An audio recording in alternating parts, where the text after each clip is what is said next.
Hello students, अज असी start करन जा रहे हैं क्लास 10th दी साइंस दा chapter number 6 life processes lecture number 6। So आप अपने पिछले लैक्चर्स दे विच की पढ़ रहे सी लाइफ प्रोसैसेस दे विच लिविंग बीइंग्स बारे। सो लिविंग बीइंग्स नू नॉन लिविंग बीइंग्स नाल किद्दां डिफरेंशिएट कर सकते हैं। उहदी फस्ट एबिलिटी है साडे कोल कि उन्हां दे विच न्यूट्रीशन लैण दा एक डिफरेंट तरीका हुंदा है, जिद्दां कि आपां प्लांट्स च पढ़िया, अमीबा दे विच पढ़िया एंड एनीमल्स दे विच पढ़िया कि वो डिफरेंट तरीके दे नाल न्यूट्रीशन लैंदे हैं। उस तो बाद सैकेंड जिहड़ा डिफरेंस है कि जिहड़ा भी साडे कोल लिविंग बीइंग है उन्हां दे विच साडे कोल की है रेस्पिरेशन हुंदी है। सो हुण आपां स्टार्ट कर रहे हैं रेस्पिरेशन इन एनीमल्स। नैक्सट सो हुण आपां बच्चों डिटेल दे विच स्टडी करते हाँ respiration in humans. So respiration तो रिलेटेड साडे कोल बेसिकली दो वर्ड्स है, एक है रेस्पिरेशन, एक है ब्रीदिंग। सो ये आप अपने पिछले लैक्चर दे विच डिफरेंस पढ़ रहे थे कि ब्रीदिंग की हुंदा है। ब्रीदिंग दे विच साडे कोल दो प्रोसैसेस हुंदे हैं या दो स्टैप्स हुंदे, एक ब्रीद इन एक breathe out. So breathe in वेले आपां की करते हैं ऑक्सीजन या असीं कह सकते हैं फ्रैश एयर साडे लंग्स दे विच जांदी है एंड जिहड़ी रिलीज आउट हुंदी है ब्रीद आउट दे विच ओह की आंदी है फाउल एयर, जिन्हों असीं कह दिंदे हैं कि साडी बॉडी दे विच जिहदा कोई यूज़ नहीं है। सो ओह है साडे कोल कार्बन डाइऑक्साइड। सो बच्चों ऑक्सीजन नू इनहेल करना ते कार्बन डाइऑक्साइड रिलीज करनी जो असीं एटमोसफेयर दे विच छड्ड रहे हैं जो कार्बन डाइऑक्साइड, इस प्रोसैस नूं आपां की कहने हाँ ब्रीदिंग। उसी तरह एक साडे कोल होर असीं डेफिनेशन पढ़ी सी रेस्पिरेशन दी। सो रेस्पिरेशन की हुंदा है, रेस्पिरेशन दे विच है फूड दी ऑक्सीडेशन होना। फूड दी ऑक्सीडेशन मीनस फूड यूज हो रहा है फॉर द एनर्जी पर्पज। इसी करके आपां न्यूट्रीशन नूं पढ़ रहे सी पहला कि असीं जो फूड खाने हाँ उहदे न्यूट्रिएंट साडी बॉडी दे विच एंटर हो गए। सो हुण हर एक सैल दे विच जाके की करनगे ओह nutrients in the presence of oxygen energy release करनगे, प्लस जिहड़ा वेस्ट पिछे बचेगा वो होएगा कार्बन डाइऑक्साइड। सो ओहदे बेसिस ते ही बच्चों साडे कोल असीं रेस्पिरेशन इन प्लांट्स पढ़िया और हुण आपां डिटेल दे विच स्टडी करांगे respiratory system in humans. So humans they which basically साडे कोल एक प्रॉपर ऑर्गन डिवेल्प्ड है। जिद्दां अगर असीं गल करिए तो न्यूट्रीशन लई ह्यूमनस दे विच की हुंदा है डाइजेस्टिव सिस्टम, जिहदे नाल असीं पूरा दा पूरा जिहड़ा फूड खाने वो डाइजेस्ट हो जाता है। उस तरह जो ऑक्सीजन और कार्बन डाइऑक्साइड है उहदे लई भी एक सिस्टम बनिया होया, उस सिस्टम नूं आपां कहने हैं रेस्पिरेटरी सिस्टम। और उस रेस्पिरेटरी सिस्टम दे विच जो मेजर ऑर्गन है that is pair of lungs. So जो लंग्स ने इन्हां दा मेन रोल है। इन्हां लंग्स तो अलावा इस इहदे स्ट्रक्चर दे विच कुछ साडे कोल होर सब ऑर्गन्स है या सब पार्ट्स कह लीए इस सिस्टम दे जो कि इन्वॉल्वड ने अलॉन्ग विद द लंग्स। सो किहड़े ने साडे कोल स्टार्टिंग फ्रॉम द नोज, जदों असीं साह अंदर लैने आ सो साडे की जा रही है नाल ऑक्सीजन एंटर कर रही है। सो सब तो पहला जिहड़ी ऑक्सीजन है वो किहदे कॉन्टैक्ट च आंदी है, नोज दे कॉन्टैक्ट च आंदी है। सो नोज तो बाद आ गया बच्चे साडे कोल फेरिंग्स, फेरिंग्स तो बाद आ गया साडे कोल एपीग्लोटिस। एपीग्लोटिस हुंदा एक लीफ लाइक स्ट्रक्चर जिहड़ा कि कनैक्ट करता है या असीं कह दईए कि सैपरेट करता है विंड पाइप ते फूड पाइप नूं, क्योंकि साडी बॉडी दे विच की है विंड पाइप ते फूड पाइप नाल ने। सो उन्हां नूं सैपरेट करन लई साडे कोल की है विंड पाइप दे उपर एक फ्लैप लाइक कवरिंग हुंदी है जो कि उन्होंने कवर करके रखती ताकि जदों भी असीं खाना खा रहे हैं तो साडी विंड पाइप च ना चला जाए, सिर्फ कित्थे एंटर करे फूड पाइप दे विच। सो इस करके जदों असीं इनहेल कर रहे हैं ऑक्सीजन लै रहे हैं तो नोज तो फेरिंग्स, फेरिंग्स तो की होएगा एपीग्लोटिस ओपन हो जाएगा क्योंकि हुण इस वेले की एंटर कर रहे हैं अंदर ऑक्सीजन। सो एपीग्लोटिस तो एंटर करेगी air in the larynx. So larynx नूं आपां कहने हाँ वॉइस बॉक्स कि असीं जो भी बोलते हाँ साडी जो साउंड निकलदा है जो साडे वर्ड्स आंदे ने एक्चुअल दे विच इह साडे कोल कित्थों प्रोड्यूस हुंदे फ्रॉम आर वॉइस बॉक्स। और वॉइस बॉक्स दे विच भी किहदे नाल प्रोड्यूस हुंदे है एयर दी वाइब्रेशनस नाल कि एयर जिद्दां वाइब्रेट करती है साडे नोज तो या माउथ तो जा रही है उस अकॉर्डिंग साडी वॉइस निकलती है। सो हुण एंटर कर गई एयर या ऑक्सीजन कित्थे एंटर कर गई लैरिंग्स दे विच। लैरिंग्स तो बाद आ गई साडे कोल नैक्सट पार्ट है जिहड़ा ट्रैकिया। ट्रैकिया नूं आपां कहंदे आ विंड पाइप। जिद्दां अपने कोल फूड दे विच फूड पाइप हुंदी है जिहदे थ्रू फूड कित्थे एंटर करदा स्टमक दे विच, उसे तरह जिहड़ा साडे कोल रेस्पिरेटरी सिस्टम है उहदे विच साडे कोल की हुंदी है विंड पाइप हुंदी है। सो विंड पाइप दा भी की काम है, जो भी एयर या जो भी ऑक्सीजन नोज तो एंटर कर रही है उन्होंने लंग्स तक पहुंचाने का काम कौन कर रहा है, ट्रैकिया। इस ट्रैकिया के आसपास की है साडे कोल सी शेप्ड रिंग्स है जिहड़ी कि आपां इस स्ट्रक्चर दे विच देख सकते हैं। एक्चुअल जिहड़ियां सी शेप्ड रिंग्स ने ओह साडे कोल की है ਕਾਰਟਿਲੇਜੀਨਸ ਰਿੰਗਸ ਨੇ। ਸੋ ਕਾਰਟਿਲੇਜੀਨਸ ਰਿੰਗਸ ਦਾ ਮੇਨ ਕੰਮ ਕੀ ਹੈਗਾ ਕਿ ਸਾਡੇ ਕੋਲ ਜਦੋਂ ਅਸੀਂ ਇਨਹੇਲ ਕਰ ਰਹੇ ਹਾਂ, ਸਾਹ ਅੰਦਰ ਲਿੱਤਾ, ਨਾਲ ਦੇ ਨਾਲ ਜਿੱਦਾਂ ਹੀ ਕਾਰਬਨ ਡਾਈਆਕਸਾਈਡ ਰਿਲੀਜ਼ ਆਊਟ ਕੀਤੀ ਤਾਂ ਸਾਡੇ ਕੋਲ ਕੀ ਹੈ, ਇਹ ਜੋ ਵਿੰਡ ਪਾਈਪ ਹੈ ਇਹ ਕੋਲੈਪਸ ਨਾ ਹੋ ਜਾਏ, ਸ਼੍ਰਿੰਕ ਨਾ ਹੋ ਜਾਏ। ਸੋ ਸ਼੍ਰਿੰਕ ਨਾ ਹੋ ਜਾਏ ਇਸ ਕਰਕੇ ਇਹਦੇ ਸਪੋਰਟ ਲਈ ਕੀ ਹੈ, ਆਊਟਸਾਈਡ ਇੱਕ ਸਪੋਰਟ ਹੈ, ਦੈਟ ਇਜ਼ ਕਾਰਟਿਲੇਜੀਨਸ ਰਿੰਗਸ।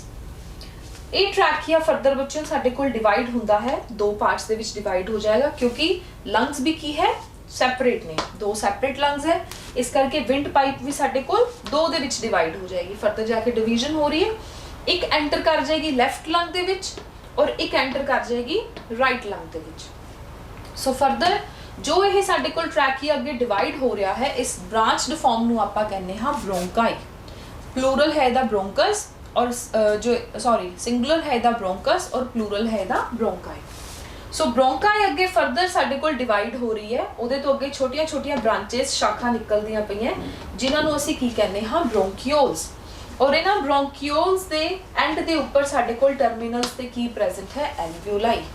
सो अगर असीं गल करिए तां बच्चों साडे कोल एंड जिहड़ा भी साडे कोल ऑक्सीजन एंटर कर रही है नोज तो ਉਹ ਫਾਈਨਲੀ ਸਾਡੇ ਕੋਲ ਵਿੰਡ ਪਾਈਪ ਤੋਂ ਹੁੰਦੀ ਹੋਈ ਲੰਗਸ ਤੱਕ ਆ ਗਈ ਔਰ ਲੰਗਸ ਤੋਂ ਐਂਡ ਫਾਈਨਲੀ ਕਿੱਥੇ ਤੱਕ ਪਹੁੰਚੀ ਹੈ, ਐਲਵੀਓਲਾਈ ਤੱਕ। ਹੁਣ ਜੋ ਐਲਵੀਓਲਾਈ ਹੈ ਉਹ ਹੈ ਰਿਚ ਇਨ ਬਲੱਡ ਵੈਸਲਸ, ਉੱਥੇ ਬਲੱਡ ਸਰਕੂਲੇਸ਼ਨ ਬਹੁਤ ਜ਼ਿਆਦਾ ਹੁੰਦਾ ਹੈ।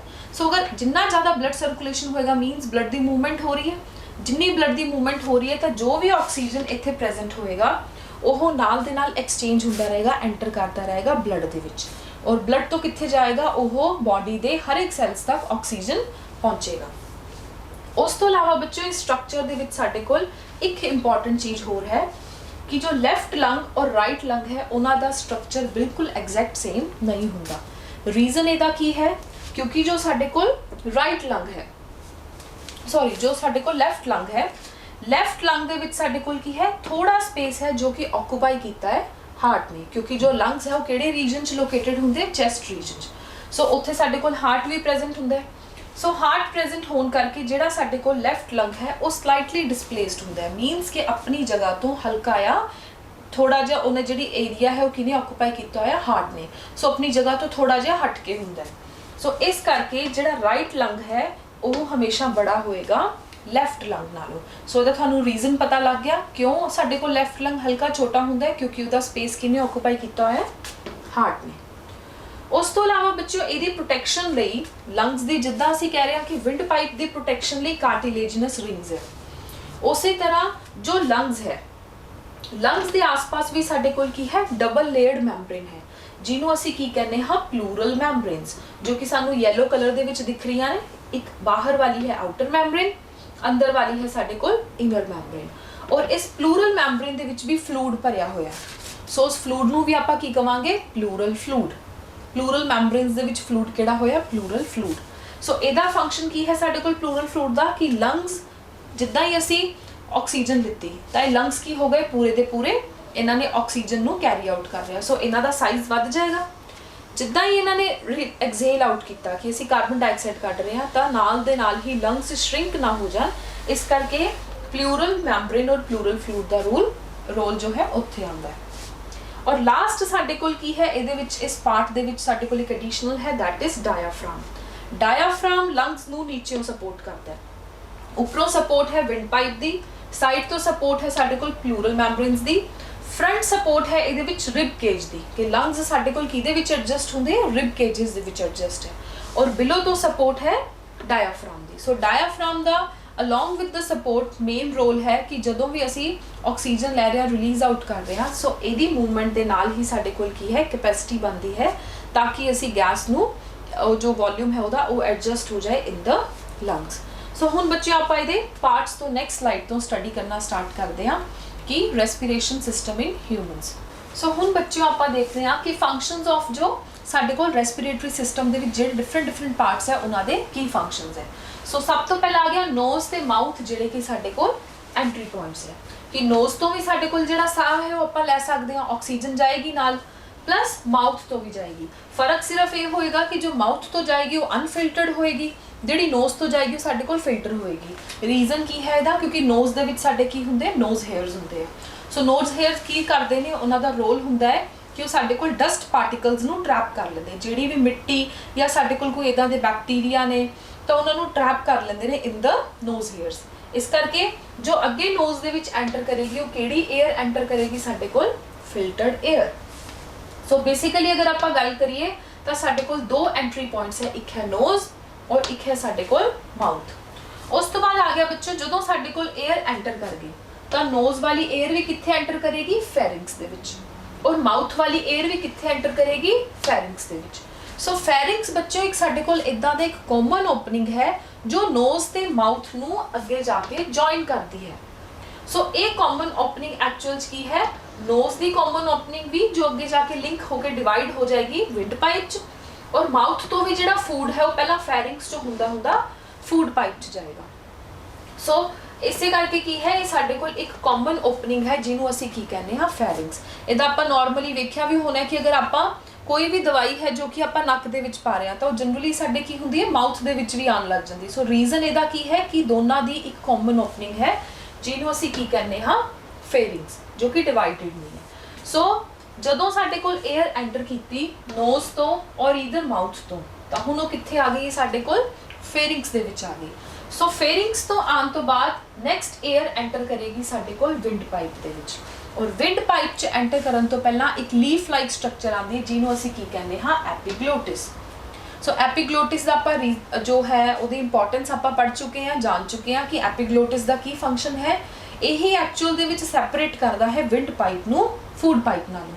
तो हमेशा जो एपीग्लोटिस है इहदी लीफ कदों ओपन होएगी जदों एयर ने अंदर एंटर करना है। सो द फंक्शन की होया एपीग्लोटिस दा, it regulates air flow into the trachea. यह रेगुलेट करता है, कंट्रोल करता है कि कितना एयर जाना है और किस फ्लो दा जाना है इनटू विंड पाइप। सो जदों हुण एयर अंदर एंटर कर गई तो नैक्सट हुण कित्थे आ गई है वो ट्रैकिया दे विच। सो ट्रैकिया की करता है that is the major airway to the lungs. So ये साडे कोल एक मेन पाइप है जिहड़ी कि कनैक्ट कर रही है नोज नूं लंग्स दे नाल। सो इस पाइप दे नाल ही एक्चुअल दे विच की है जिन्हों असीं कहने हाँ विंड पाइप, वो साडे कोल की है ट्रैकिया। ट्रैकिया तो बाद बच्चों साडे कोल जो एयर है वो किना विच एंटर करेगी लंग्स दे विच एंटर करेगी। सो लंग्स दे विच साडे कोल की है they are the organs. Lungs दा की फंक्शन होया ये वो ऑर्गन्स ने जो कि एब्जॉर्ब करते oxygen and expel carbon dioxide, कि जो भी असीं साह चो लै रहे हैं उहदे विचों की एब्जॉर्ब कर लेंदे हैं, जो ऑक्सीजन है वो एब्जॉर्ब कर लेंदे हैं, और पिछे की छड्ड दिंदे ने वेस्ट दी फॉर्म च कार्बन डाइऑक्साइड, जो कि दोबारा बैक फ्लो दे नाल जिहड़ा साडा वेस्ट है वो लंग्स तो हुंदा विंड पाइप तो हुंदा होया नोज तो आपां ब्रीथ आउट कर दिंदे। उस तो बाद नैक्सट आ गया बच्चों साडे कोल लंग्स दे विच जदों एयर एंटर कर गई तो लंग्स च अगे असीं डिविजन्स पढ़ियां ब्रोंकाई ते ब्रोंक्यूल्स। सो ब्रोंकाई ते ब्रोंक्यूल्स भी की होए एक पैसेज है जो कि अगे कनैक्ट कर रहे हैं एज लाइक विंड पाइप, अगे कनैक्ट कर रहे हैं एल्वियोलाई तक, और जो मेन है साडे कोल लास्ट आ गया that is alveoli. So alveoli दा बहुत इंपॉर्टेंट फंक्शन है, it is the main site of gas exchange जो कि एब्जॉर्ब करता है ऑक्सीजन। ये ऑक्सीजन इस करके एब्जॉर्ब करता है, इहदा तुहानू रीजन पता होना जरूरी है। ये मेन साइट इस करके है क्योंकि ये रिच है इन ब्लड सर्कुलेशन, तो जदों साडे कोल ऑक्सीजन एल्वियोलाई तक आ जाती है तो ब्लड की है नाल दे नाल उहदे चों एब्जॉर्ब करना शुरू कर दिंदा है ऑक्सीजन। नैक्सट सो बच्चे हुण आपां डिफरेंट पार्ट्स नूं स्टडी करते हाँ। फर्स्ट आ गया साडे कोल नोज। सो नोज की जिहड़ी साडे कोल कैविटी है जो कि साडे कोल जोड़ा फ्रंट नोज है जिहड़ा सानू पोर्शन पता लग रहा नोज दा, इनू आपां कहने हाँ नेजल कैविटी। इहदे अंदर साडे कोल किहड़ी कैविटी हुंदी है नेजल कैविटी। सो नेजल कैविटी एक्चुअली डिवाइडेड होती है इनटू टू नेजल पैसेजेस। असीं इनू डिवाइड करदे हां दो नेजल पैसेजेस दे विच, एक हुंदा साडा लैफ्ट नोज, एक हुंदा साडा right nose. So complete nose दे विच दो एंट्री पॉइंट्स ने, और इस करके आपां इन्हां नूं की कहने आ कि दो नेजल पैसेजेस है। ये नेजल पैसेजेस जनरली साडे कोल की हुंदे मॉइस्ट हुंदे हैं। मॉइस्ट इस करके हुंदे हैं कि जो भी साडे कोल उहदा रीजन ये है कि जो भी एयर अंदर एंटर कर रही है उहदा टैंपरेचर भी मेनटेन होवे। अगर असीं कह रहे हैं कि असीं गर्म साह अंदर लै रहे हैं या ठंडी हवा अंदर लै रहे हैं तो उहदे करके की होएगा, अगर वो डायरैक्ट साडे लंग्स तक चली जाएगी तो लंग्स साडे फ्रीज हो जाएंगे या लंग्स दे विच कोई ना कोई डिसऑर्डर आ जाएगा। सो इस करके जदों भी कोई असीं इनहेल कर रहे हैं एयर ਤਾਂ ਜੋ ਸਾਡੀ ਨੇਜ਼ਲ ਕੈਵਿਟੀ ਦਾ ਪੈਸੇਜ ਹੈ ਇਹ ਕੀ ਕਰ ਰਿਹਾ, ਮੀਨਵਾਈਲ ਜੋ ਵੀ ਸਾਡੇ ਕੋਲ ਆਕਸੀਜਨ ਹੈ ਜਾਂ 에ਅਰ ਹੈ ਉਹਦਾ ਟੈਂਪਰੇਚਰ ਨਾਰਮਲ ਕਰਨ ਦਾ ਕੰਮ ਕਰ ਰਿਹਾ। ਸੋ ਨੇਜ਼ਲ ਕੈਵਿਟੀ ਦਾ ਕੀ ਰੋਲ ਹੋਇਆ ਸਾਡੇ ਕੋਲ, ਟੈਂਪਰੇਚਰ ਨੂੰ ਨਾਰਮਲ ਕਰਨ ਦਾ, ਪਲੱਸ ਨੇਜ਼ਲ ਪੈਸੇजेस ਜੋ ਸਾਡੇ ਕੋਲ ਮੋਇਸਟ ਮਿਊਕਸ ਮੈਂਬਰੇਨ ਹੈ ਇਹ ਕੀ ਕਰੇਗੀ ਕਿ ਅਲੋਂਗ ਵਿਦ 에ਅਰ ਅਗਰ ਕੋਈ ਡਸਟ ਪਾਰਟੀਕਲਸ ਆ ਰਹੇ ਹੈ ਜਾਂ ਕੋਈ ਬੈਕਟੀਰੀਆ ਆ ਰਹੇ ਨੇ ਸੋ ਉਹਨਾਂ ਨੂੰ ਉੱਥੇ ਹੀ ਟਰੈਪ ਕਰ ਲੇਗੀ। ਸੋ ਉਸ ਟਰੈਪਿੰਗ ਦਾ ਫਿਰ ਕੀ ਰਿਜ਼ਲਟ ਹੋਏਗਾ ਕਿ ਅਗਰ ਇਨ ਕੇਸ ਸਾਡੇ ਕੋਲ ਐਂਟਰ ਕਰ ਗਿਆ ਬੈਕਟੀਰੀਆ ਇਨਸਾਈਡ ਦ ਨੇਜ਼ਲ ਕੈਵਿਟੀ ਕਿ ਉਹਨੂੰ ਫਿਲਟਰ ਆਊਟ ਨਹੀਂ ਕੀਤਾ ਨੋਜ਼ ਹੇਅਰਸ ਨੇ, ਤਾਂ ਉਸ ਕਰਕੇ ਕੀ ਹੋਏਗਾ ਉਹ ਫਰਦਰ ਟਰੈਪ ਹੋ ਜਾਣਗੇ ਸਾਡੇ ਇਨਸਾਈਡ ਨੋਜ਼ ਦੇ ਵਿੱਚ ਹੁੰਦਾ ਸਿਲੀਆ। ਸੋ ਦੈਟਸ ਵਾਈ ਵੀ ਸਨੀਜ਼, ਜੋ ਅਸੀਂ ਕਹਿੰਦੇ ਕਿ ਸਾਨੂੰ ਛਿੱਕ ਆਉਂਦੀ ਹੈ ਉਹ ਕਿਸ ਕਰਕੇ ਆਉਂਦੀ ਹੈ, ਸਨੀਜ਼ਿੰਗ ਪ੍ਰੋਸੈਸ ਸਾਡੇ ਇਸ ਕਰਕੇ ਹੁੰਦੀ ਹੈ ਕਿ ਅਗਰ ਕੋਈ ਵੀ ਡਸਟ ਪਾਰਟੀਕਲ ਐਂਟਰ ਕਰ ਗਿਆ inside the nose nasal cavity. So air which passes is made moist and warm to protect the lungs। So air ਜਿਹੜੀ ਵੀ ਸਾਡੇ ਲੰਗਸ 'ਚ ਐਂਟਰ ਕਰਦੀ ਹੈ ਉਹ ਹਮੇਸ਼ਾ ਕਿਹੜੀ ਫਾਰਮ 'ਚ ਹੋਣੀ ਚਾਹੀਦੀ ਹੈ, ਮੋਇਸਟ ਪਲੱਸ ਵਾਰਮ। ਵਾਰਮ ਕਿਸ ਅਕੋਰਡਿੰਗ, ਸਾਡੇ ਬੋਡੀ ਟੈਂਪਰੇਚਰ ਦੇ ਅਕੋਰਡਿੰਗ ਹੋਣੀ ਚਾਹੀਦੀ ਹੈ, ਇਸ ਤਾਂ ਕਿ ਸਾਡੇ ਜੋ ਲੰਗਸ ਹੈ ਉਹ ਪ੍ਰੋਟੈਕਟਡ ਰਹਿਣ ਫਰੋਮ ਦ ਡਰਾਈ 에ਅਰ, ਕਿਉਂਕਿ ਡਰਾਈ 에ਅਰ ਸਾਡੇ ਜੋ ਲੰਗਸ ਨੂੰ ਨੁਕਸਾਨ ਕਰਦੀ ਹੈ। ਸੋ ਫਾਈਨ ਹੇਅਰਸ ਜਿਹੜੇ ਕਿ ਸਾਡੇ ਨੋਜ਼ ਦੇ ਹੇਅਰਸ ਹੁੰਦੇ ਹੈ ਉਹਨਾਂ ਦਾ ਕੀ ਫੰਕਸ਼ਨ ਹੈ, they filter the dust particles present in the air। ਸੋ ਇਹ ਹੈ ਬੱਚਿਓ ਸਾਡੇ ਕੋਲ ਨੋਜ਼ ਦੀ ਸਟਰਕਚਰ। ਇਸ ਨੋਜ਼ ਦੀ ਸਟਰਕਚਰ ਦੇ ਵਿੱਚ ਜਦੋਂ ਨੋਜ਼ ਤੋਂ 에ਅਰ ਐਂਟਰ ਕੀਤੀ ਤਾਂ ਨੈਕਸਟ ਸਾਡੇ ਕੋਲ ਕੀ ਆ ਗਿਆ, ਨੇਜ਼ੋਫੈਰਿੰਗਸ ਤੇ ਓਰੋਫੈਰਿੰਗਸ, ਮਾਊਥ ਤੋਂ ਓਰੋਫੈਰਿੰਗਸ ਔਰ ਨੋਜ਼ ਤੋਂ ਨੇਜ਼ੋਫੈਰਿੰਗਸ। ਸੋ ਇਹ ਹੈ ਸਾਡੇ ਕੋਲ ਇੱਕ ਕਾਮਨ ਏਰੀਆ ਜੋ ਕਿ ਫਰਦਰ ਸਾਡੇ ਕੋਲ ਡਿਵਾਈਡ ਕਰਦਾ ਹੈ ਫੂਡ ਪਾਈਪ ਤੇ ਵਿੰਡ ਪਾਈਪ ਨੂੰ। ਸੋ ਹੁਣ ਬੱਚਿਓ ਤੁਸੀਂ ਇਹਦੇ ਵਿੱਚ ਬੜੀ ਈਜ਼ੀਲੀ ਦੇਖ ਸਕਦੇ ਹੋ ਕਿ ਜਿਹੜਾ ਵੀ ਖਾਣਾ ਅਸੀਂ ਖਾ ਰਹੇ ਹਾਂ ਉਹ ਸਾਡੇ ਕੋਲ ਫੂਡ ਪਾਈਪ ਹਮੇਸ਼ਾ ਪਿੱਛੇ ਹੁੰਦੀ ਹੈ, ਵਿੰਡ ਪਾਈਪ ਕੀ ਹੁੰਦੀ ਹੈ, ਫਰੰਟ ਤੇ ਹੁੰਦੀ ਹੈ।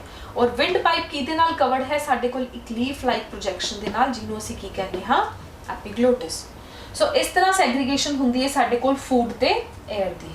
ਨੈਕਸਟ, ਸੋ ਆਫਟਰ ਐਂਟਰਿੰਗ ਦ ਫੂਡ ਆਫਟਰ ਐਂਟਰਿੰਗ ਦ 에ਅਰ, ਜੋ ਸਾਡੇ ਕੋਲ ਜਿਹੜਾ ਪੂਰਾ ਦਾ ਪੂਰਾ ਸਿਸਟਮ ਹੈ ਉਹਦੇ ਵਿੱਚ ਕੀ ਆਇਆ, ਨੇਜ਼ਲ ਕੈਵਿਟੀ। ਨੇਜ਼ਲ ਕੈਵਿਟੀ ਤੋਂ ਬਾਅਦ ਆਇਆ ਫੇਰਿੰਗਸ, ਔਰ ਫੇਰਿੰਗਸ ਤੋਂ ਬਾਅਦ ਸਾਡੇ ਕੋਲ ਦੋ tract simultaneously side by side ਪਏ ਨੇ, ਇੱਕ ਫੂਡ ਪਾਈਪ ਵਾਲਾ ਟਰੈਕਟ ਆ ਗਿਆ ਔਰ ਇੱਕ ਵਿੰਡ ਪਾਈਪ ਵਾਲਾ। So wind pipe is related to respiratory system ਤੇ food pipe is related to digestive system. So ਇਹਨਾਂ ਦੋਨਾਂ ਨੂੰ ਕੰਟਰੋਲ ਕਰਨ ਲਈ ਸਾਡੇ ਕੋਲ ਹੈ ਐਪੀਗਲੋਟਿਸ। ਸੋ ਐਪੀਗਲੋਟਿਸ ਦਾ ਕੀ ਫੰਕਸ਼ਨ ਹੋਇਆ, it allows the food to go down to the digestive tract।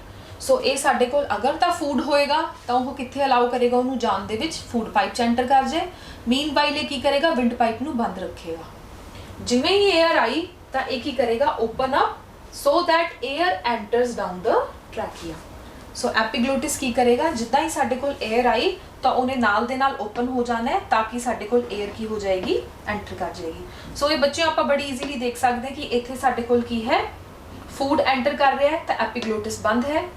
ਇੱਥੇ ਸਾਡੇ ਕੋਲ ਫੂਡ ਐਂਟਰ ਨਹੀਂ ਕਰ ਰਿਹਾ, 에ਅਰ ਐਂਟਰ ਕਰ ਰਹੀ ਤਾਂ ਇੱਥੇ ਸਾਡੇ ਕੋਲ ਐਪੀਗਲੋਟਿਸ ਕੀ ਹੈ, ਓਪਨ ਹੈ। ਸੋ ਇਹ ਬੰਦ ਹੋਣ ਕਰਕੇ ਫੂਡ ਇੱਧਰ ਐਂਟਰ ਨਹੀਂ ਕਰੇਗਾ ਔਰ ਇੱਥੇ ਓਪਨ ਹੈ, ਸੋ ਈਜ਼ੀਲੀ 에ਅਰ ਇਹਦੇ ਵਿੱਚ ਐਂਟਰ ਕਰ ਸਕਦੀ ਹੈ। ਨੈਕਸਟ, ਸੋ ਉਸ ਤੋਂ ਬਾਅਦ ਨੈਕਸਟ ਆ ਗਿਆ ਬੱਚਿਓ ਸਾਡੇ ਕੋਲ ਜੋ ਪਾਰਟ ਹੈ ਕਿ ਹੁਣ ਸਾਡੇ ਕੋਲ ਲੈਰਿੰਗਸ। ਸੋ ਲੈਰਿੰਗਸ ਕੀ ਹੈ, that houses the vocal code. ਇਹਦੇ ਆਪਾਂ ਬਾਰੇ ਪੜ੍ਹ ਚੁੱਕੇ ਹਾਂ ਕਿ ਲੈਰਿੰਗਸ ਦਾ ਅਨਦਰ ਨੇਮ ਸਾਡੇ ਕੋਲ ਕੀ ਹੈ, ਇਹਦਾ ਦੂਸਰਾ ਨਾਮ ਹੈ ਸਾਡੇ ਕੋਲ voice box. So vibrations of the cords produces sound. Actual ਦੇ ਵਿੱਚ ਬੱਚਿਓ ਇਸ ਲੈਰਿੰਗਸ ਦੇ ਵਿੱਚ ਵੋਕਲ ਕੋਡ ਹੁੰਦੀ ਹੈ। ਇਸ ਕੋਡ ਦੇ ਵਿੱਚ ਜਿਹੜੀ 에ਅਰ ਹੈ ਉਹ ਸਟ੍ਰਾਈਕ ਕਰਦੀ ਹੈ ਡਿਫਰੈਂਟ ਐਂਗਲਸ ਤੇ। ਜਿਸ ਐਂਗਲ ਤੇ ਸਟ੍ਰਾਈਕ ਕਰਦੀ ਹੈ ਉਸ ਤਰ੍ਹਾਂ ਦਾ ਵਰਡ ਕੀ ਹੈ, ਸਾਡੇ ਜੋ ਸਾਡਾ ਸਾਊਂਡ ਪ੍ਰੋਡਿਊਸ ਹੁੰਦਾ ਹੈ ਉਹ ਉਸ ਅਕੋਰਡਿੰਗ ਹੁੰਦਾ ਹੈ। ਸੋ ਲੈਰਿੰਗਸ ਦਾ ਇੱਕ ਇੰਪੋਰਟੈਂਟ ਫੰਕਸ਼ਨ ਕੀ ਹੋਇਆ, ਇਹ ਸਾਊਂਡ ਪ੍ਰੋਡਿਊਸ ਕਰ ਰਿਹਾ। ਔਰ ਦੂਸਰਾ ਇੰਪੋਰਟੈਂਟ ਫੰਕਸ਼ਨ ਕੀ ਹੋਇਆ, it prevents the food to go down to the trachea. ਕਿ ਜਿੱਦਾਂ ਐਪੀਗਲੋਟਿਸ ਇੱਕ ਸਾਡੇ ਕੋਲ ਕੰਟਰੋਲ ਕਰਨ ਦਾ ਕੰਮ ਕਰ ਰਿਹਾ ਤਾਂ ਦੂਸਰਾ ਸਾਡੇ ਕੋਲ ਲੈਰਿੰਗਸ ਵੀ ਕਰ ਰਿਹਾ। ਸੋ ਲੈਰਿੰਗਸ ਕੀ ਕਰ ਰਿਹਾ, ਫੂਡ ਅੱਗੇ ਪਾਸ ਆਨ ਨਾ ਹੋ ਜਾਏ ਇਨਟੂ ਦ ਵਿੰਡ ਪਾਈਪ। ਸੋ ਇਹਦੇ ਦੋ ਫੰਕਸ਼ਨਸ ਹੋਏ, ਵੌਇਸ ਪ੍ਰੋਡਿਊਸ ਕਰਨ ਦਾ ਪਲੱਸ ਬੈਰੀਅਰ ਬਣਾ ਰਿਹਾ ਤਾਂ ਕਿ ਫੂਡ ਐਂਟਰ ਨਾ ਕਰੇ। ਉਸ ਤੋਂ ਬਾਅਦ ਆ ਗਿਆ ਬੱਚਿਓ ਸਾਡੇ ਕੋਲ ਟ੍ਰੈਕੀਆ। ਜਦੋਂ ਸਾਡੇ ਕੋਲ 에ਅਰ ਐਂਟਰ ਕੀਤੀ ਲੈਰਿੰਗਸ ਤੋਂ ਬਾਅਦ ਆ ਗਈ ਸਾਡੇ ਕੋਲ ਹੁਣ ਟ੍ਰੈਕੀਆ ਦੇ ਵਿੱਚ। ਸੋ ਟ੍ਰੈਕੀਆ ਸਾਡੇ ਕੋਲ ਕੀ ਹੈ, ਇੱਕ ਸਟਰੋਂਗ ਟਿਊਬ ਹੈ ਜੋ ਕਿ ਮਿਊਕਸ ਲਾਈਨਡ ਹੈ, ਜੋ ਕਿ ਆਪਾਂ ਅੱਗੇ ਕਹਿੰਦੇ ਸੀਗੇ ਕਿ ਜਾ ਕੇ ਸੈਪਰੇਟ ਹੋ ਜਾਂਦੀ ਹੈ ਟ੍ਰੈਕੀਆ ਦੋ ਰਾਈਟ ਤੇ ਲੈਫਟ ਲੰਗ ਦੇ ਵਿੱਚ। ਸੋ ਲੈਫਟ ਲੰਗ ਦੇ ਵਿੱਚ ਵੀ ਬ੍ਰੋਂਕੀਓਲਸ ਬਣ ਗਏ, ਰਾਈਟ ਲੰਗ ਦੇ ਵਿੱਚ ਵੀ ਅੱਗੇ ਜਾ ਕੇ ਬ੍ਰੋਂਕਾਈ ਤੋਂ ਬ੍ਰੋਂਕੀਓਲਸ ਬਣ ਗਏ। ਸੋ ਇਸ ਸਟਰਕਚਰ ਦੇ ਵਿੱਚ ਇੱਕ ਇੰਪੋਰਟੈਂਟ ਚੀਜ਼ ਇਹ ਹੈ ਜੋ ਬਾਕੀ ਕਿਸੇ ਵੀ ਆਰਗਨ ਦੇ ਜਾਂ ਕਿਸੇ ਵੀ ਪਾਰਟਸ ਆਫ ਰੈਸਪੀਰੇਟਰੀ ਸਿਸਟਮ ਦੇ ਵਿੱਚ ਨਹੀਂ ਹੈ, ਉਹ ਇਹ ਹੈ ਕਿ ਜੋ ਟ੍ਰੈਕੀਆ ਹੈ that is surrounded by C-shaped rings of cartilage। So cartilage ਬੱਚੋ ਇੱਕ ਇਦਾਂ ਦੀ ਮਸਲ ਹੁੰਦੀ ਹੈ ਜਿਹਦੇ ਵਿੱਚ ਵਿਦਆਊਟ ਐਨੀ ਬੋਨ ਉਹ ਸਾਡੇ ਕੋਲ ਇੰਟੈਕਟ ਫਾਰਮ ਦੇ ਵਿੱਚ ਹੁੰਦੀ ਹੈ। ਸੋ ਉਹਦੇ ਵਿੱਚ ਐਕਚੁਅਲ 'ਚ ਕੀ ਹੁੰਦਾ ਹੈ, ਕਾਰਟਿਲੇਜਨਸ ਟਿਸ਼ੂ ਹੁੰਦਾ ਹੈ ਜੋ ਕਿ ਜੈਲੀ ਟਾਈਪ ਟਿਸ਼ੂ ਹੁੰਦਾ ਹੈ। ਉਹ ਜਿਹੜੀ ਵੀ ਜਗ੍ਹਾ ਤੇ ਹੋਏਗਾ ਉਹ ਕੀ ਕਰੇਗਾ, ਮਸਲ ਨੂੰ ਸਪੋਰਟ ਦੇਣ ਦਾ ਕੰਮ ਕਰਦਾ ਹੈ। ਸੋ ਜੋ ਸਾਡੇ ਕੋਲ ਟ੍ਰੈਕੀਆ ਹੈ ਉਹਦੇ ਆਸ-ਪਾਸ ਵੀ ਉਸੇ ਤਰ੍ਹਾਂ ਦੀ ਸੀ ਸ਼ੇਪਡ ਰਿੰਗਸ ਬਣੀਆਂ ਹੋਈਆਂ ਤਾਂ ਕਿ ਟ੍ਰੈਕੀਆ ਨੂੰ ਸਪੋਰਟ ਮਿਲੇ। ਸੋ ਹੁਣ ਟ੍ਰੈਕੀਆ ਦਾ ਫੰਕਸ਼ਨ ਕੀ ਹੈ, ਵਿੰਡ ਪਾਈਪ ਦਾ ਫੰਕਸ਼ਨ ਕੀ ਹੋਏਗਾ ਕਿ ਉਹ ਵਿੰਡ ਨੂੰ ਅਲਾਉ ਕਰੇਗਾ। ਸੋ ਇਸ ਕਰਕੇ this is a passageway for air to the lungs, ਕਿ ਸਾਡੇ ਕੋਲ ਇੱਕ ਰਸਤਾ ਹੈ ਜਿਹਦੇ ਥਰੂ 에ਅਰ ਐਂਟਰ ਕਰੇਗੀ ਲੰਗਸ ਤੱਕ। Next, so after entering the trachea ਤੋਂ ਬਾਅਦ ਟ੍ਰੈਕੀਆ ਸਪਲਿਟ ਹੋ ਗਿਆ ਇਨਟੂ ਦੋ ਬ੍ਰੋਂਕਾਈ ਦੇ ਵਿੱਚ, ਔਰ ਦੋ ਬ੍ਰੋਂਕਾਈ ਤੋਂ ਬਾਅਦ ਨੈਕਸਟ ਸਾਡੇ ਕੋਲ ਜਿਹੜੇ ਬ੍ਰੋਂਕਾਈ ਹੈ ਉਹ ਸਪਲਿਟ ਹੋ ਗਏ into smaller tubes that is bronchioles, ਔਰ ਬ੍ਰੋਂਕੀਓਲਸ ਸਾਡੇ ਕੋਲ ਐਂਡ ਹੋ ਗਏ ਅੱਗੇ ਜਾ ਕੇ ਐਲਵੀਓਲਾਈ 'ਚ। ਸੋ ਬੱਚੋ ਇਹ ਆਪਾਂ ਬੜੀ ਇੱਕ ਇੰਟਰਸਟਿੰਗ ਸਟਰਕਚਰ ਦੇਖ ਸਕਦੇ ਹਾਂ, ਇੱਕ ਡਾਇਗਰਾਮ ਹੈ ਸਾਡੇ ਕੋਲ ਐਲਵੀਓਲਾਈ ਦੀ। ਐਲਵੀਓਲਾਈ ਸਾਡੇ ਕੋਲ ਬੈਲੂਨ ਸ਼ੇਪਡ ਸਟਰਕਚਰ ਹੁੰਦੀ ਹੈ। ਸੋ ਜਿੱਥੇ ਸਾਡੇ ਕੋਲ ਬ੍ਰੋਂਕੀਓਲਸ ਦੇ ਐਂਡ ਤੇ ਇਸ ਤਰ੍ਹਾਂ ਦੇ ਐਲਵੀਓਲਾਈ ਨੇ, ਇਹਨਾਂ ਨੂੰ ਆਪਾਂ 에ਅਰ ਸੈਕ ਵੀ ਕਹਿੰਦੇ ਹਾਂ। 에ਅਰ ਸੈਕ ਮੀਨਸ ਬੈਗ। ਸੋ 에ਅਰ ਬੈਗਸ ਨੇ ਕਿ ਜੋ ਉਹ ਬੈਗਸ ਜਿਹੜੇ 에ਅਰ ਨੂੰ ਫਿਲ ਕਰ ਲੈਂਦੇ ਨੇ। ਸੋ ਇਹਨਾਂ ਦੀ ਜੋ ਸਾਡੇ ਕੋਲ ਮੈਂਬਰੇਨ ਹੈ ਉਹਦੇ ਉੱਪਰ ਆਲਰੇਡੀ ਹੀ ਸਾਡੇ ਕੋਲ ਕੈਪਿਲਰੀਜ਼ ਨੇ, ਮੀਨਸ ਕਿ ਬਹੁਤ ਜ਼ਿਆਦਾ ਬਲੱਡ ਦਾ ਫਲੋ ਹੋ ਰਿਹਾ ਹੈ। ਸੋ ਇੰਨਾ ਜ਼ਿਆਦਾ ਬਲੱਡ ਦਾ ਫਲੋ ਹੋਣ ਕਰਕੇ ਕੀ ਹੈ, ਇੱਥੇ ਡਾਇਰੈਕਟ ਐਕਸਚੇਂਜ ਹੋ ਜਾਂਦਾ ਹੈ ਆਕਸੀਜਨ ਤੇ ਕਾਰਬਨ ਡਾਈਆਕਸਾਈਡ ਦਾ। ਨੈਕਸਟ, ਸੋ ਇਹ ਹੈ ਬੱਚੋ ਨੈਕਸਟ ਸਾਡੇ ਕੋਲ ਆ ਗਿਆ along with the different parts ਜਿਹੜੇ ਕਿ ਅਸੀਂ ਰੈਸਪੀਰੇਟਰੀ ਸਿਸਟਮ ਦੇ ਵਿੱਚ ਪੜ੍ਹ ਰਹੇ ਹਾਂ ਲੰਗਸ ਦੇ ਨਾਲ ਉਹਦੇ ਵਿੱਚ ਇੱਕ ਸਭ ਤੋਂ ਇੰਪੋਰਟੈਂਟ ਹੋਰ ਫੀਚਰ ਹੈ ਸਾਡੇ ਕੋਲ that is diaphragm। So diaphragm ਦਾ ਬਹੁਤ ਇੰਪੋਰਟੈਂਟ ਫੰਕਸ਼ਨ ਹੈ ਜਦੋਂ ਅਸੀਂ ਬਰੀਥਿੰਗ ਕਰ ਰਹੇ ਹਾਂ, ਕਿਉਂਕਿ ਜਦੋਂ ਅਸੀਂ ਇਨਹੇਲ ਕਰਦੇ ਹਾਂ ਤਾਂ ਇਹ ਕੰਟਰੈਕਟ ਕਰਦਾ ਹੈ, ਔਰ ਜਦੋਂ ਅਸੀਂ ਐਕਸਹੇਲ ਕਰਦੇ ਹਾਂ ਤਾਂ ਇਹ ਸਾਡੇ ਕੋਲ ਕੀ ਕਰਦਾ ਹੈ, ਰਿਲੈਕਸ ਅਪ ਕਰਦਾ ਹੈ, ਓਪਨ ਅਪ ਹੋ ਜਾਂਦਾ ਹੈ। ਸੋ ਇਹਦੀ ਜੋ ਮੂਵਮੈਂਟ ਹੈ ਉਹ ਬਿਲਕੁਲ ਆਪੋਜ਼ਿਟ ਹੈ। ਲਾਈਕ ਅਗਰ ਅਸੀਂ ਗੱਲ ਕਰੀਏ ਤਾਂ ਅਗਰ ਅਸੀਂ ਇਨਹੇਲ ਕਰ ਰਹੇ ਹਾਂ ਤਾਂ ਇਹਨੂੰ ਓਪਨ ਹੋਣਾ ਚਾਹੀਦਾ ਹੈ, ਬਟ ਐਕਚੁਅਲ 'ਚ ਕੀ ਕਰਦਾ ਹੈ, ਇਹ ਕੰਟਰੈਕਟ ਕਰ ਜਾਂਦਾ ਹੈ। ਇਹਦਾ ਰੀਜ਼ਨ ਕੀ ਹੈ, ਅਗਰ ਸਾਡੇ ਕੋਲ ਜੋ ਡਾਇਆਫ੍ਰਾਮ ਹੈ ਉਹ ਕੰਟਰੈਕਟ ਕਰ ਜਾਏਗਾ ਤਾਂ ਉੱਥੇ ਜਿਹੜੀ ਵੀ 에ਅਰ ਹੈ ਜੋ ਸਾਡੀ ਬਾਡੀ 'ਚ ਐਂਟਰ ਕੀਤੀ ਹੈ ਲੰਗਸ ਦੇ ਥਰੂ ਉਹ ਉੱਥੇ ਐਡਜਸਟ ਹੋ ਜਾਏਗੀ। ਜਿੰਨੀ ਜਗ੍ਹਾ ਦੇ ਵਿੱਚ ਇਹ ਕੰਟਰੈਕਟ ਹੋਇਆ ਉਨੀ ਜਗ੍ਹਾ 'ਚ ਆਕਸੀਜਨ ਭਰ ਜਾਏਗੀ। ਜਿਵੇਂ ਹੀ ਅਸੀਂ ਐਕਸਹੇਲ ਕੀਤੀ ਤਾਂ ਕੀ ਹੋਏਗਾ, ਸਾਡੇ ਕੋਲ ਡਾਇਆਫ੍ਰਾਮ ਰਿਲੈਕਸ ਕਰ ਜਾਏਗਾ, ਓਪਨ ਹੋ ਜਾਏਗਾ ਔਰ ਆਪਣੀ ਜਗ੍ਹਾ ਤੇ ਦੁਬਾਰਾ ਆਪਣੀ ਪੋਜੀਸ਼ਨ ਆਕੂਪਾਈ ਕਰ ਲਏਗਾ। ਸੋ ਇਹ ਹੈ ਸਾਡੇ ਕੋਲ ਬੱਚਿਓ along with that ਜਦੋਂ ਅਸੀਂ ਇਨਹੇਲ ਕਰ ਰਹੇ ਹਾਂ 에ਅਰ ਤਾਂ ਸਾਡੇ ਕੋਲ ਡਾਇਆਫ੍ਰਾਮ ਕੀ ਹੋ ਰਿਹਾ, ਕੰਟਰੈਕਟ ਹੋ ਰਿਹਾ, ਪਲੱਸ ਜਿਹੜੀ ਰਿਬ ਕੇਜ ਹੈ, ਰਿਬ ਕੇਜ ਆਪਾਂ ਕੀ ਕਹਿੰਦੇ ਸੀ, ਜਿਹਨੇ ਲੰਗਸ ਨੂੰ ਬਚਾ ਕੇ ਰੱਖਿਆ ਹੋਇਆ, ਉਹਦੀ ਪ੍ਰੋਟੈਕਸ਼ਨ ਦਾ ਕੰਮ ਕਰ ਰਹੀ ਹੈ। ਰਿਬ ਕੇਜ ਐਕਸਪੈਂਡ ਹੋਏਗੀ, ਡਾਇਆਫ੍ਰਾਮ ਕੰਟਰੈਕਟ ਹੋਏਗਾ। ਜਦੋਂ ਅਸੀਂ ਐਕਸਹੇਲ ਕਰ ਰਹੇ ਹਾਂ ਮੀਨਸ ਕਾਰਬਨ ਡਾਈਆਕਸਾਈਡ ਕੱਢ ਰਹੇ ਹਾਂ, ਉਦੋਂ ਸਾਡੇ ਕੋਲ ਰਿਬ ਕੇਜ ਕੀ ਹੋਏਗੀ, ਸਮਾਲ ਹੋ ਜਾਏਗੀ, ਔਰ ਡਾਇਆਫ੍ਰਾਮ ਕੀ ਹੋ ਜਾਏਗਾ, ਐਕਸਪੈਂਡ ਹੋ ਜਾਏਗਾ, ਰਿਲੈਕਸ ਹੋ ਜਾਏਗਾ। ਨੈਕਸਟ, ਸੋ ਇਹ ਹੈ ਬੱਚਿਓ ਸਾਡੇ ਕੋਲ ਪਾਥਵੇ ਜੋ ਕਿ 에ਅਰ ਕਿੱਦਾਂ ਐਂਟਰ ਕਰਦੀ ਹੈ ਸਾਡੇ ਕੋਲ ਨੋਜ਼ ਤੋਂ ਲੈ ਕੇ ਲੰਗਸ ਤੱਕ। ਸੋ ਸਭ ਤੋਂ ਪਹਿਲਾਂ 에ਅਰ ਐਂਟਰ ਕਰੇਗੀ ਨੋਜ਼ ਚੋਂ, ਨੋਜ਼ ਤੋਂ ਨੇਜ਼ਲ ਕੈਵਿਟੀ ਤੋਂ, ਨੇਜ਼ਲ ਪੈਸੇजेस ਤੋਂ ਹੁੰਦੇ ਹੋਏ ਕਿੱਥੇ ਐਂਟਰ ਕਰ ਜਾਏਗੀ, ਫੇਰਿੰਗਸ ਦੇ ਵਿੱਚ। ਫੇਰਿੰਗਸ ਸਾਡੇ ਕੋਲ ਕੀ ਹੋਇਆ, ਕਾਮਨ ਓਪਨਿੰਗ ਹੋ ਗਈ। ਫੇਰਿੰਗਸ ਤੋਂ ਜਾਂਦੀ ਹੋਈ ਸਾਡੇ ਕੋਲ ਕਿੱਥੇ ਜਾਏਗੀ 에ਅਰ, ਫਿਰ ਲੈਰਿੰਗਸ ਦੇ ਵਿੱਚ। ਲੈਰਿੰਗਸ ਕੀ ਹੋਈ ਸਾਡੀ, ਵੌਇਸ ਬਾਕਸ। ਵੌਇਸ ਬਾਕਸ ਤੋਂ ਐਂਟਰ ਕਰੇਗੀ ਸਾਡੇ ਕੋਲ 에ਅਰ ਵਿੰਡ ਪਾਈਪ ਦੇ ਵਿੱਚ। Wind pipe means trachea. Trachea ਤੋਂ ਫਿਰ ਸਾਡੇ ਕੋਲ 에ਅਰ ਜਾਏਗੀ ਬ੍ਰੋਂਕਾਈ, ਬ੍ਰੋਂਕੀਓਲਸ ਐਂਡ ਫਾਈਨਲੀ ਐਲਵੀਓਲਾਈ। ਸੋ ਇਸ ਤਰ੍ਹਾਂ ਬੱਚਿਓ ਸਾਡੇ ਕੋਲ 에ਅਰ ਐਂਟਰ ਕਰਦੀ ਹੈ, ਜਾਂ ਅਸੀਂ ਕਹਿ ਸਕਦੇ ਹਾਂ ਕਿ ਆਕਸੀਜਨ ਐਂਟਰ ਕਰਦੀ ਹੈ ਸਾਡੇ ਲੰਗਸ ਦੇ ਵਿੱਚ। ਸੋ ਇਹ ਉਹਦਾ ਇੱਕ ਪੈਸੇਜ ਹੈ ਕਿ ਇਸ ਫਲੋ ਦੇ ਵਿੱਚ ਹੀ ਹਮੇਸ਼ਾ ਸਾਡੇ ਕੋਲ ਕੀ ਹੈ, ਜੋ ਆਕਸੀਜਨ ਹੈ ਸਾਡੀ ਬਾਡੀ ਦੇ ਵਿੱਚ ਐਂਟਰ ਕਰਦੀ ਹੈ। ਸੋ ਹੁਣ ਐਲਵੀਓਲਾਈ ਨੇ ਆਪਣਾ ਕੀ ਕੰਮ ਕਰਨਾ ਹੈ, ਐਲਵੀਓਲਾਈ ਕਰੇਗਾ ਉਹ ਜਿਹੜੀ ਵੀ 에ਅਰ ਆਈ ਹੈ ਉਹਦੇ ਚੋਂ ਆਕਸੀਜਨ ਲੈ ਲੇਗਾ, ਕਾਰਬਨ ਡਾਈਆਕਸਾਈਡ ਰਿਲੀਜ਼ ਕਰ ਦੇਗਾ। ਸੋ ਜਿਹੜਾ ਕਾਰਬਨ ਡਾਈਆਕਸਾਈਡ ਹੁਣ ਰਿਲੀਜ਼ ਹੋ ਗਿਆ ਉਹ ਕਿੱਥੇ ਸਟੋਰ ਹੋ ਗਿਆ, ਸਾਡੇ ਕੋਲ ਐਲਵੀਓਲਾਈ ਦੇ ਵਿੱਚ। ਸੋ ਐਲਵੀਓਲਾਈ ਤੋਂ ਹੁਣ ਕਾਰਬਨ ਡਾਈਆਕਸਾਈਡ ਜਿਹੜਾ ਬਾਹਰ ਜਾਏਗਾ ਉਹ ਬਿਲਕੁਲ ਇਸ ਤੋਂ ਬੈਕ ਸਟੈਪ ਹੋ ਕੇ ਵਾਪਸ ਜਾਏਗਾ। ਸੋ ਹੁਣ ਕਾਰਬਨ ਡਾਈਆਕਸਾਈਡ ਕਿੱਥੇ ਹੋ ਗਿਆ, ਐਲਵੀਓਲਾਈ 'ਚ ਆ ਗਿਆ। ਐਲਵੀਓਲਾਈ ਤੋਂ ਫਿਰ ਜਾਏਗਾ ਬ੍ਰੋਂਕੀਓਲਸ, ਬੈਕ ਸਟੈਪ ਹੋ ਰਿਹਾ। एल्वियोलाई तो जाएगा ब्रोंकियोल्स, ब्रोंकियोल्स तो जाएगा आगे ब्रोंकाई, और ब्रोंकाई तो जाएगा आगे ट्रैकिया, ट्रैकिया तो जाएगा आगे लेरिंग्स, लेरिंग्स तो फेरिंग्स, फेरिंग्स तो नोज, और इस तरह असी एक्सहेल आउट कर देने कार्बन डाइऑक्साइड। नैक्सट सो ये है बच्चों अपने को एक ओवरव्यू पूरा का पूरा जो आप रेस्पिरेटरी सिस्टम पढ़ चुके हैं।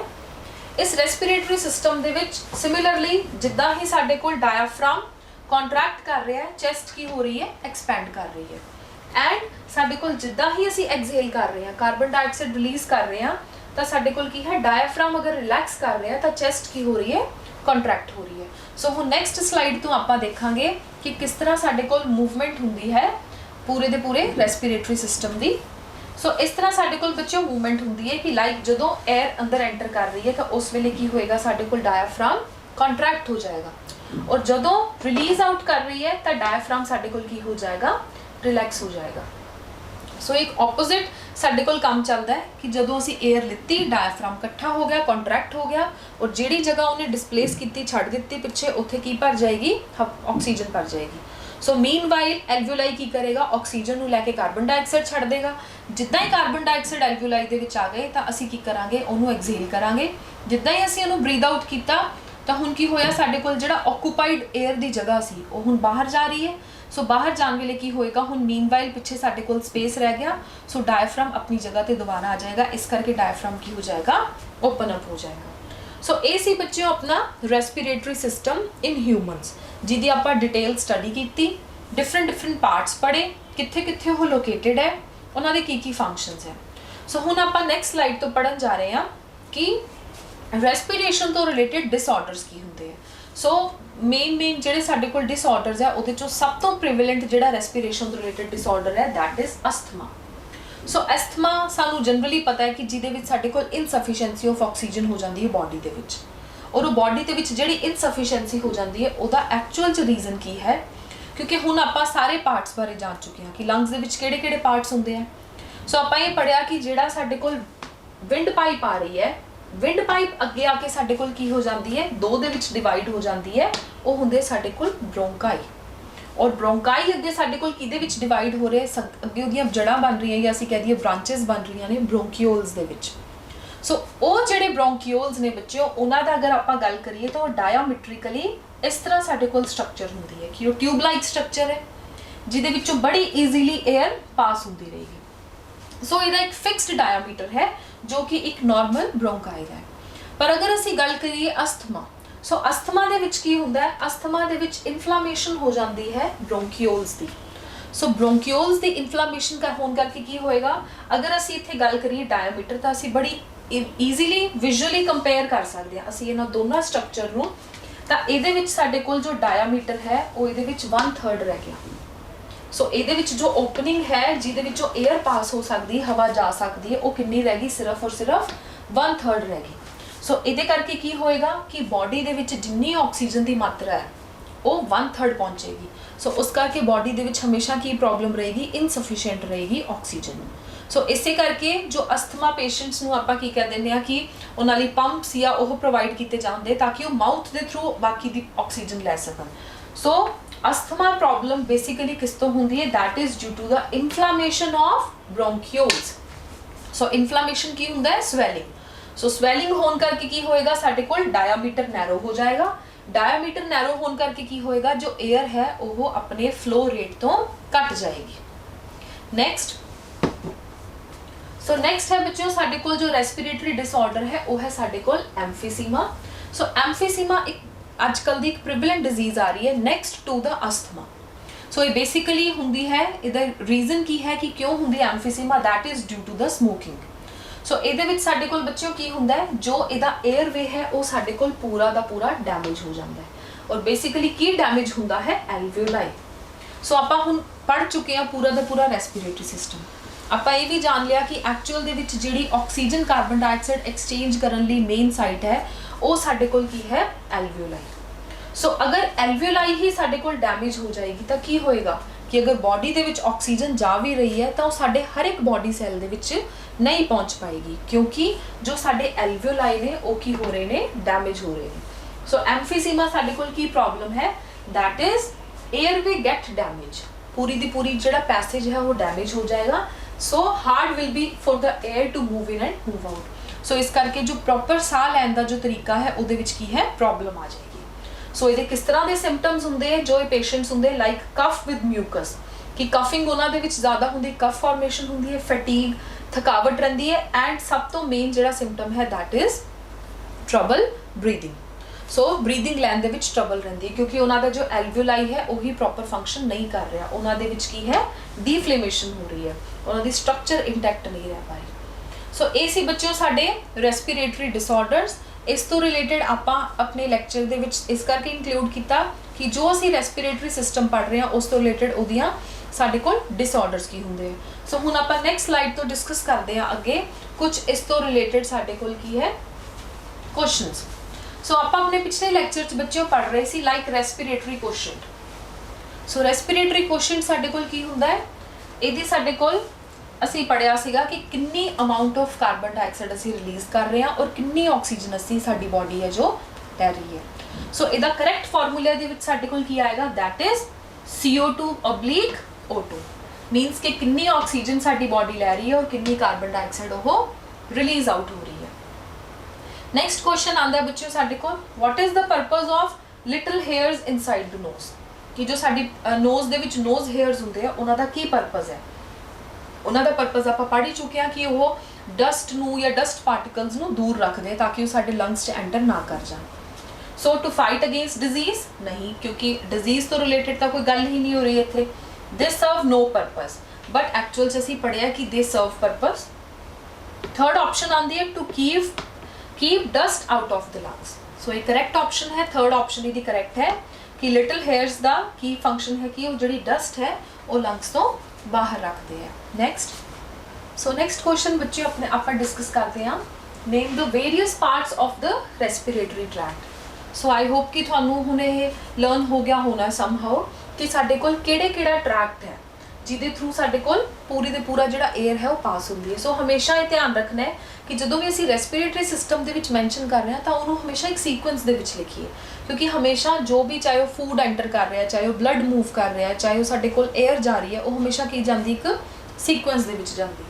सो इहदी की सीक्वेंस है साडे कोल नोज तो फेरिंग्स तो एपिग्लोटिस तो लेरिंग्स तो ट्रैकिया टू ब्रोंकाई ब्रोंक्यूल्स तो एल्वुलर डक्ट्स जो कि फाइनली कनेक्ट करेंगे with the alveoli. Next so next साडे कोल बच्चे क्वेश्चन है जो कि इंपॉर्टेंट वन है जो आप डिस्कस करने लगे हैं। So what are the characters of an ideal respiratory surface. अगर असी गल करिए कि साडे जो लंग्स है वो रेस्पिरेटरी सरफेस है, सो एक आइडियल रेस्पिरेटरी सरफेस किद्दां दा होना चाहिए। It should be permeable to the gases. Permeable means permit करे, परमिट टू एबल कि जो साडे कोल गैसेस नू अलाउ करे, परमिट करे उन्हां नू एंटर करन नू। सो ताकि अगर वो एंटर करनगे गैसेस तां ही गैसेस एक्सचेंज हो पाएंगियां। Second, it should be thin इस करके होना चाहिए ताकि इफेक्टिव डिफ्यूजन होवे, मीनस कि इफेक्टिवली साडे कोल गैस की है एक्सचेंज हो जाए। क्योंकि रीजन की है अगर साडे कोल सरफेस थिक होएगा तो की होएगा उन्ना ज़्यादा टाइम लगेगा, या असी कह सकते हैं कि मूवमेंट जो साडे कोल एयर दी या गैस दी है वो साडे कोल स्लो हो जाएगी। सो थिन करके की होएगा साडे कोल इफेक्टिव डिफ्यूजन हो जाएगी। Third, it should be rich supply with the blood vessels और बॉडी फ्लूइड्स। सो इहदा रीजन की है साडे कोल कि यह ब्लड सप्लाई ते ब्लड वैसल्स दे नाल रिच होना चाहिए। इहदा रीजन ये है ताकि साडे कोल मैक्सीमम ऑक्सीजन लै सके, क्योंकि जो विच वाला अगर ट्रांसपोर्ट का या ट्रैवल करने का टाइम होएगा तो की होएगा ऑक्सीजन उत्थे ही यूज्ड अप होंदी रहेगी या रह जाएगी। सो जिन्ना ज़्यादा कॉन्टैक्ट कोल होएगा उन्ना ज़्यादा एफिशिएंट साडे कोल ऑक्सीजन लित्ती जाएगी। एंड लास्ट है, it should have large surface area to allow maximum uptake of oxygen. So इहदा सरफेस एरिया बहुत ज़्यादा होना चाहिए। सो इसी करके आप एल्वुलाई दी स्ट्रक्चर पढ़ी जो कि साडे कोल बैलून शेप्ड है। सो बैलून शेप्ड एक्चुअल की कर रही है लार्ज एरिया दे रही है, मिनिमम टाइम दे विच साडे कोल की ऑक्सीजन लै रही है। सो जो साडा रेस्पिरेटरी सिस्टम है एक वैल डिवेलप्ड सिस्टम है ह्यूमनस दे विच, जो कि एक आइडियल रेस्पिरेटरी सरफेस दे नाल जो दे पॉइंट्स है वो मैच करता है। सो अज दे लैक्चर दे विच बच्चों आपां पढ़िया रेस्पिरेटरी सिस्टम्स बारे जो ह्यूमनस दे विच है, ਉਸ ਤੋਂ ਰਿਲੇਟਡ ਆਪਾਂ ਆਪਣੇ ਕੁਐਸਚਨਸ ਡਿਸਕਸ ਕੀਤੇ। ਸੋ ਇਹ ਸੀ ਅੱਜ ਦਾ ਆਪਣਾ ਲੈਕਚਰ। ਆਈ ਹੋਪ ਤੁਹਾਨੂੰ ਸਮਝ ਆਇਆ ਹੋਵੇਗਾ। Thank you.